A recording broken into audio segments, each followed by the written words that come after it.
dengan minyak baru. Shalom Bapak Ibu semua, apa kabar? Puji Tuhan, saya berdoa agar Bapak Ibu semua dimanapun saudara berada sehat dan dalam perlindungan Tuhan Yesus yang sempurna. Tentu semua diberkati Tuhan Yesus. Boleh ada amin? Amin. Saudara, kembali kita ada di khotbah minggu dan tema khotbah minggu kali ini adalah 4 makna kenaikan Tuhan Yesus ke sorga. Kamis yang lalu, umat Kristiani di penjuru belahan dunia merayakan hari kenaikan Tuhan Yesus ke sorga. Khususnya umat Kristiani yang ada di Indonesia boleh bersyukur dan berbangga hati karena pemerintah Indonesia telah menetapkan hari kenaikan Tuhan Yesus ke sorga sebagai hari libur nasional, sehingga umat Kristiani bisa melaksanakan peribadatan di hari yang bersejarah itu.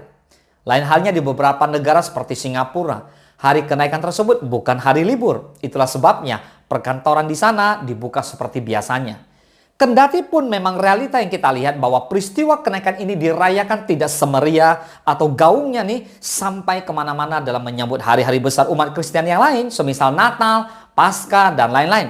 Hal ini tidak berarti bahwa peristiwa Natal dan Paskah lebih agung, lebih mulia, lebih besar daripada peristiwa kenaikan Yesus. Kendati pun mungkin ada umat Kristiani yang mempunyai pola pikir seperti itu, sehingga terjadilah pengkotak-kotakan dalam menyambut peristiwa ini. Saudara, peristiwa kenaikan Tuhan Yesus ke sorga merupakan rangkaian peristiwa yang tidak terpisahkan dari peristiwa-peristiwa sebelumnya. Dari kelahiran Yesus, kematian Yesus, dan kebangkitan Yesus. Peristiwa-peristiwa ini ibarat mata rantai yang tidak bisa dipisahkan antara satu dengan yang lain. Kelahiran Tuhan Yesus di tengah-tengah dunia tidak akan ada gunanya jika ia tidak mengalami kematian. Demikian juga halnya dengan kematiannya, bahkan yang turun ke dalam kerajaan maut itu tidak akan berarti apa-apa ketika Tuhan Yesus tidak pernah dibangkitkan dari antara orang mati. Kebangkitan Tuhan Yesus dari antara orang pun tidak akan ada faedahnya jika ia tidak naik ke sorga. Dan masih ada satu peristiwa lagi yang tidak kalah pentingnya dari keempat peristiwa ini, di mana harus digenapi, yaitu tentang kedatangannya yang kedua kali.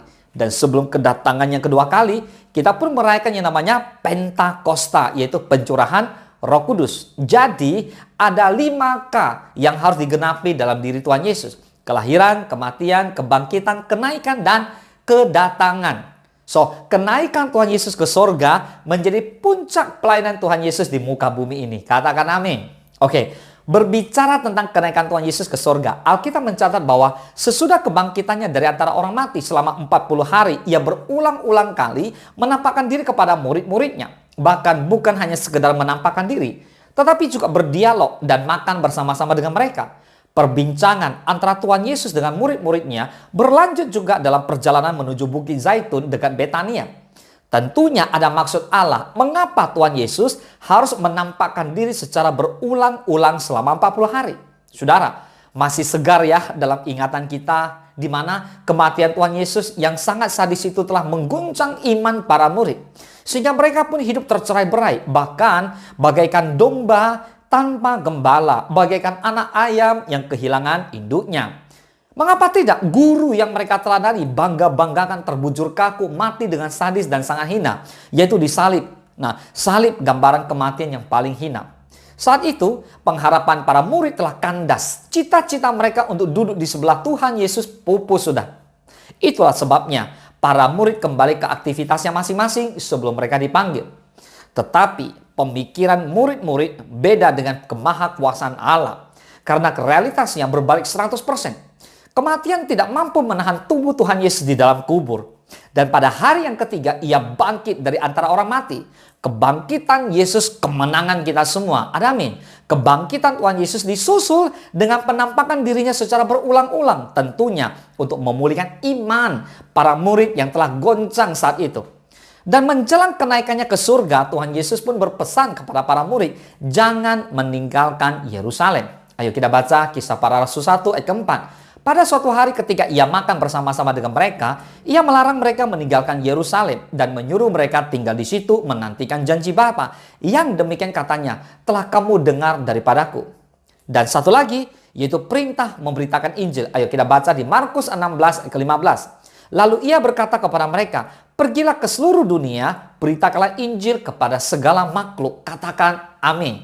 Nah sekarang, memaknai kenaikan Tuhan Yesus ke surga, ada 4 hal yang perlu kita renungkan sebagai umatnya yang sudah ditebus. Yaitu yang pertama, kenaikan Tuhan Yesus bukanlah mitos. Alkitab mencatat secara lengkap peristiwa kenaikan Tuhan Yesus ke surga. Kita mulai dari Injil Markus 16 ayat 19 mengatakan demikian. Sesudah Tuhan Yesus berbicara demikian kepada mereka, terangkatlah ia ke surga, lalu duduk di sebelah kanan Allah. Sedangkan Injil Lukas 24 ayat ke-51 mengatakan, dan ketika ia sedang memberkati mereka, ia berpisah dari mereka dan terangkat ke surga. Nah, lebih detail lagi dapat kita lihat dalam kitab Kisah Para Rasul 1 ayat ke-9. Sesudah ia mengatakan demikian, terangkatlah ia disaksikan oleh mereka dan awan menutupnya dari pandangan mereka. Mari kita bedah ayat firman Tuhan ini dengan cermat. Dari 3 kutipan ayat firman Tuhan ini, kita menemukan kata mereka, berarti jamak, lebih dari 1 orang. Mari kita hitung-hitung sebentar. Murid Tuhan Yesus ada 12 orang. Pengkhianat 1 orang, gantung diri lalu mati. Tinggal 11 orang, ditambah lagi beberapa perempuan serta Maria ibu Yesus dan dengan saudara-saudara Yesus. Nah, Rasul Paulus mengatakan ia menampakkan diri kepada lebih dari 500 saudara sekaligus. Tertulis di 1 Korintus 15 ayat ke-6. Dengan kata lain, saksi mata yang menyaksikan kenaikan Tuhan Yesus ke surga lebih dari ratusan orang. Saksi mata dalam sebuah peristiwa sangatlah penting. Itulah sebabnya dalam peradilan yang ada di dunia ini pun membutuhkan saksi mata untuk menguatkan suatu peristiwa ataupun persidangan. Nah, tempat kejadian perkara atau TKP yaitu Bukit Zaitun menjadi saksi bisu terhadap kenaikannya, dan murid-murid Tuhan Yesus menjadi saksi mata yang menyaksikan secara langsung peristiwa kenaikan Tuhan Yesus ke sorga. Dari fakta-fakta ini, jelaslah bahwa pandangannya mengatakan bahwa para murid sedang berhalusinasi mengenai kenaikan Tuhan Yesus, bahkan mengenai kebangkitannya dari kematian. Hal mana ketika Tuhan Yesus mati, disalibkan, maka para murid mengalami kesedihan dan traumatis yang amat sangat. Sehingga para murid mencoba berhalusinasi guna menyemangati diri mereka sendiri. Yang menjadi pertanyaan, mungkinkah ratusan orang sekaligus berhalusinasi? Itu tidak mungkin. Di sisi lain, ada pandangan yang mengatakan bahwa peristiwa kenaikan merupakan sebuah mitos. Tidak benar bahwa ia bangkit dari antara orang mati apalagi naik ke surga, katanya. Kedua pandangan ini tidak mempunyai dasar yang benar. Sebab peristiwa kebangkitan dan kenaikan Tuhan Yesus ke surga, ada saksi mata yang menyaksikan peristiwa itu. Ada amin. Bahkan antara pribadi yang mengalami kebangkitan dan kenaikan dengan mereka-mereka yang menyaksikan kebangkitan dan kenaikan itu, ada dialog yang sangat intens di antara mereka. Wow, luar biasa. Yang kedua, kenaikan Tuhan Yesus untuk menyediakan tempat bagi kita. Yohanes 14 ayat kedua dan 3 mengatakan, di rumah Bapakku banyak tempat tinggal. Jika tidak demikian, tentu aku mengatakannya kepadamu. Sebab aku pergi ke situ untuk menyediakan tempat bagimu. Dan apabila aku telah pergi ke situ dan telah menyediakan tempat bagimu, aku akan datang kembali dan membawa kamu ke tempatku, supaya di tempat di mana aku berada, kamu pun berada. Nah, artinya kehadiran Tuhan Yesus di tengah-tengah dunia untuk menyelamatkan manusia dari maut. Lalu Yesus akan datang kembali menjemput kita kembali kepada Bapa di surga. Katakan amin. Roma 6 ayat ke-23. Sebab upah dosa ialah maut, tetapi karunia Allah ialah hidup yang kekal dalam Kristus Yesus Tuhan kita. Karya keselamatan Allah yang dikerjakan di dalam Tuhan Yesus merupakan karya keselamatan yang holistik. Artinya, Yesus bukan hanya sekedar menyelamatkan manusia yang ditebusnya, tetapi juga menyediakan tempat bagi mereka yang sudah diselamatkan itu. Tempat tinggal yang disediakan Tuhan Yesus dikatakan banyak. Tentunya sebanyak manusia yang diselamatkan itu. Sehingga tidak ada satu orang pun yang terbengkalai, yang tidak kebagian tempat tinggal. Itu cukup untuk setiap kita. Katakan amin. Wow, kita bersyukur. Nah, setelah Tuhan Yesus menyediakan tempat itu, maka ia akan kembali ke dunia dengan tujuan membawa setiap orang yang percaya kepadanya, sehingga di mana Yesus berada, orang-orang yang dia selamatkan itu pun ada di sana. Inilah janji Tuhan Yesus kepada mereka. Tentunya kepada kita juga. Sehingga kita semakin bersungguh-sungguh dalam memuji dan memuliakan namanya, karena pengharapan kita tidak pernah sia-sia. Sebab dialah jaminan kita. Dia yang telah datang dari surga, dia juga yang akan membawa kita ke sana. Hanya pribadi yang datang dari surga lah yang mampu membawa manusia kembali ke surga. Katakan amin. Yohanes 3:13. Tidak ada seorang pun yang telah naik ke surga selain daripada dia yang telah turun dari surga, yaitu Anak Manusia. Yohanes 14 ayat 6, kata Yesus kepadanya, akulah jalan kebenaran dan hidup. Tidak ada seorang pun yang datang kepada Bapa kalau tidak melalui aku. Dengan cara yang sederhana, Yesus menjelaskan bahwa dia adalah jalan menuju kepada Bapa, menuju surga. Dan tanpa melalui Yesus, tidak ada yang dapat mencapai surga. Jika Yesus tidak kembali ke surga, kita tidak akan dapat masuk ke surga. Sebab kita perlu penuntun agar kita tidak nyasar dalam perjalanan kita menuju ke surga. Yesus mampu menuntun kita ke surga, sehingga tidak mungkin kesasar, apalagi tidak nyampe. Karena jaminannya jelas, Yesus Kristus Tuhan kita. Tempat yang disediakan oleh Tuhan Yesus adalah suatu tempat yang real, nyata, bukanlah samar-samar. Sebab ada beberapa pandangan yang berkata bahwa surga adalah sikap pandang, suatu mimpi, kebijaksanaan, suatu perasaan katanya. Namun, Alkitab menyaksikan bahwa surga adalah rumah yang akan kita tinggali dan sebagai kota yang kita diami dan sifatnya permanen. Artinya selama-lamanya, bukanlah beberapa tahun saja. Nah, tentunya kita semua orang percaya merindukan tempat itu. Ada amin. Harapan kita untuk bersama-sama dengan Tuhan Yesus adalah sangat besar karena memang dunia ini bukanlah tempat setiap manusia yang sudah ditebusnya. Tempat kita sesungguhnya adalah rumah Bapa. Sebab di sini kita tidak mempunyai tempat tinggal yang tetap. Kita mencari kota yang akan datang. Katakan amin. Yang ketiga, kenaikan Tuhan Yesus menunjukkan betapa pentingnya pemberitaan Injil. Saudara, pemberitaan Injil menjadi sentra pelayanan Tuhan Yesus selama berada di dunia. Itu sebabnya sebelum ia terangkat ke surga, Tuhan Yesus berpesan kepada para murid untuk memberitakan Injil. Perintah memberitakan Injil itu dapat kita lihat dalam Markus 16 ayat 15. Lalu ia berkata kepada mereka, pergilah ke seluruh dunia, beritakanlah Injil kepada segala makhluk.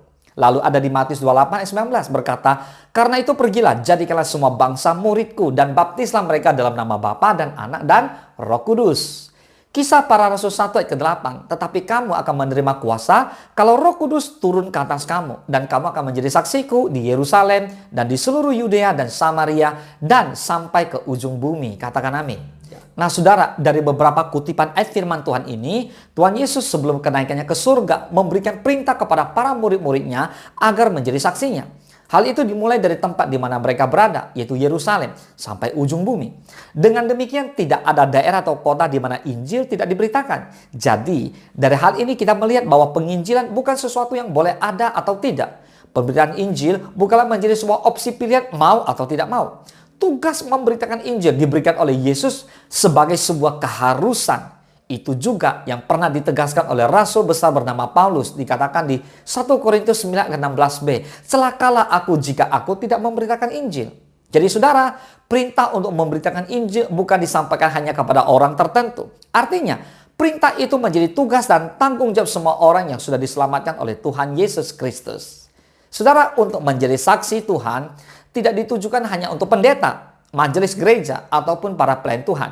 Selanjutnya menjadi saksi ataupun memberitakan Injil itu tidak harus membawa-bawa Alkitab kemanapun kita pergi.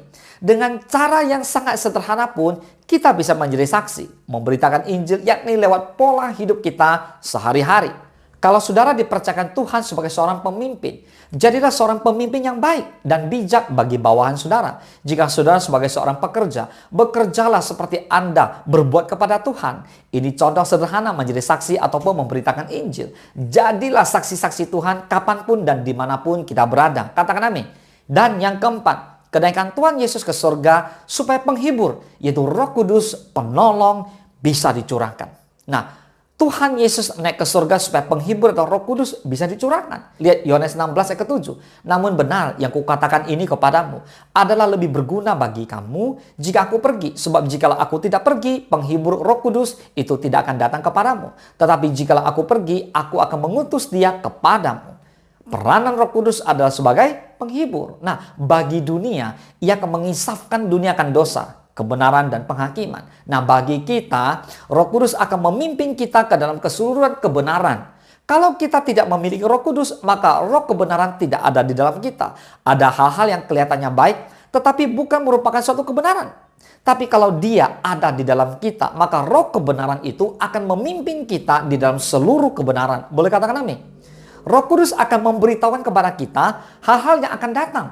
Kalau kita tidak memiliki Roh Kudus, maka pada saat Tuhan Yesus berkata, "Aku datang segera," kita tidak akan percaya karena pikiran kita tidak bisa menerima. Tetapi kalau Roh Kudus ada di dalam hati kita, dalam hidup kita, maka Dia yang akan memberitahu kepada kita hal-hal yang akan datang.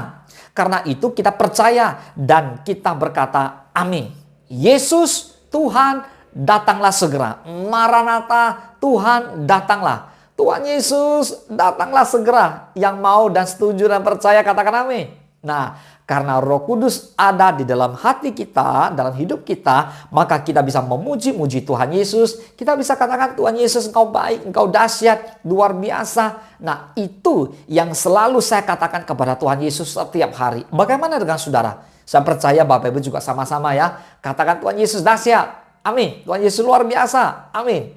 Saudara, Roh Kudus yang turun dan mendiami generasi pertama orang percaya pada hari Pentakosta itu.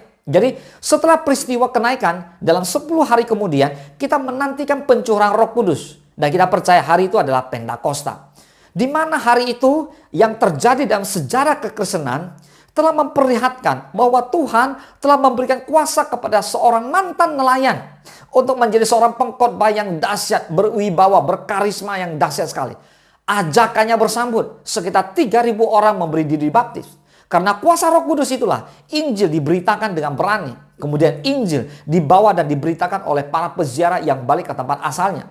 Kehadiran Roh Kudus tidak pernah tanpa dampak kepada pemberitaan Injil. Hal ini menggenapi janji Tuhan Yesus bahwa Roh Kudus itu memberi kuasa untuk jadi saksinya. Ayo, mari kita terus menanti-nantikan pencurahan Roh Kudus di hari-hari yang luar biasa ini. Dalam 9-10 hari ke depan ini, jadilah saksi Tuhan di Yerusalem, Yudea, Samaria, dan sampai ujung-ujung bumi. Katakan amin. Saudara, mari kita bersama-sama setiap hari minta dipenuhi oleh Roh Kudus. Saya akan berdoa buat Bapak Ibu semua yang ada di khotbah minggu online ini. Saya berdoa di dalam 9-10 hari ini, saudara, setialah, berpuasalah, menanti-nantikan Roh Kudus dicurahkan dengan penuh kerinduan. Maka kamu akan dipenuhi oleh Roh Kudus, kamu akan punya karunia Roh Kudus, maka kehidupan kamu akan penuh dengan buah Roh Kudus. Yang percaya dan setuju boleh katakan amin. Mari angkat tanganmu, kita berdoa bersama-sama. Bapa di dalam surga, kami berdoa di dalam nama Tuhan Yesus Kristus. Tuhan, mari penuhi kami dengan Roh Kudus-Mu. Berikan kekuatan yang baru. Hiburlah kami. Engkau tahu bahwa kesulitan yang kami alami dalam 2,5 tahun ini, masa pandemi COVID-19 yang luar biasa, dan kami percaya sekarang sudah berlalu. Kami mulai hidup di momen yang baru, dan kami percaya Roh Kudus Engkau sedang dicurahkan di hari-hari ini. Kami baru saja merayakan kenaikan Yesus ke surga, dan kami percaya dalam 10 hari ini adalah momen yang penting sekali. Mengapa? Karena Roh Kudus sedang dicurahkan dengan dahsyat. Kami angkat tangan. Mari saudara, Bapak Ibu, angkat tangan yuk. Kita berbahasa roh bersama-sama.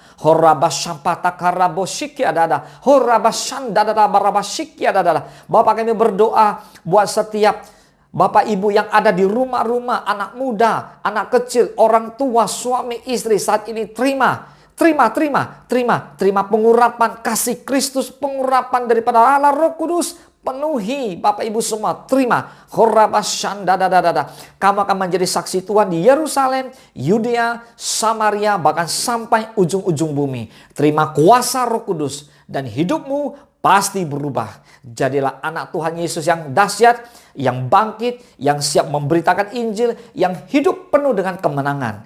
Terima kasih Tuhan, kami berdoa hanya di dalam nama Tuhan Yesus Kristus. Haleluya. Mari Bapak Ibu yang diberkati Tuhan Yesus, bersama-sama kita katakan amin. Selamat hari Minggu. Tuhan Yesus memberkati. Ku sembah Kau Tuhan, ku sembah Kau Yesus, ku tinggikan nama-Mu di atas segalanya. Ku sembah Kau Tuhan, ku sembah Kau Yesus, ku tinggikan nama-Mu di atas